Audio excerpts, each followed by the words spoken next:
தாவேகாவுடைய முதலமைச்சர் வேட்பாளர் அப்படிங்கறத வெளிப்படையா தாவேகாவுடைய செயற்குழு கூட்டத்துல நேத்து அறிவிச்சாங்க.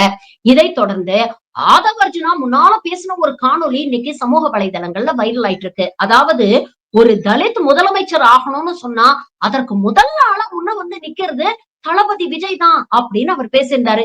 இன்னைக்கு என்ன மாற்றமோ தெரியல, என்ன மாயமோ தெரியல, தன்னையே முதலமைச்சர் வேட்பாளரா நிறுத்திக்கிட்டு இருக்காரு. ஒரு தலித் முதலமைச்சரா வரணும் அப்படின்னு அவ்வளவு ஆர்வம் இருந்தா தன்னுடைய கட்சியை சேர்ந்த யாராவது திறமையான தகுதி உள்ள ஒரு தலித்தை சிஎம் வேட்பாளரா விஜய் நிறுத்திருக்கணும்ல, ஏன் செய்யல அப்படிங்கிற கேள்விய இன்னைக்கு சமூக வலைதளங்கள்ல நேத்திசன்ஸ் எழுப்பிட்டு இருக்காங்க. அப்போ பட்டியலின மக்கள் அதிகார வலிமை பெறணும் அப்படின்னு பேசியதெல்லாம் பொய்யா கோபால் அப்படிங்கிற விமர்சனம் எழுதிருக்கு. தலித் ஒரு முதலமைச்சரா வரணும்னு சொல்லும் பொழுது அதில் முதல் குரலாக ஒலித்த குரல் திரு விஜய் அவர்களுடைய குரல். கேட்டுக்க.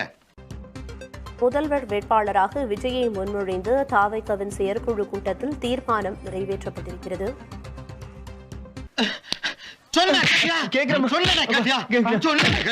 இப்ப என்ன நடந்துச்சு? ஏன் அவனை போட்டு இப்படி அடிக்கிறீங்க? நீ ஒரு டுபாக்கூரு, உன்னை நம்பாதேன்னு இவங்கிட்ட எத்தனை தடவை சொன்னேன். இவன் தான் என் பேச்ச கேட்காம உங்ககிட்ட தான் பார்க்கணும்னு சொன்னான். அதனாலதான் உன்னை டெஸ்ட் பண்ணேன்.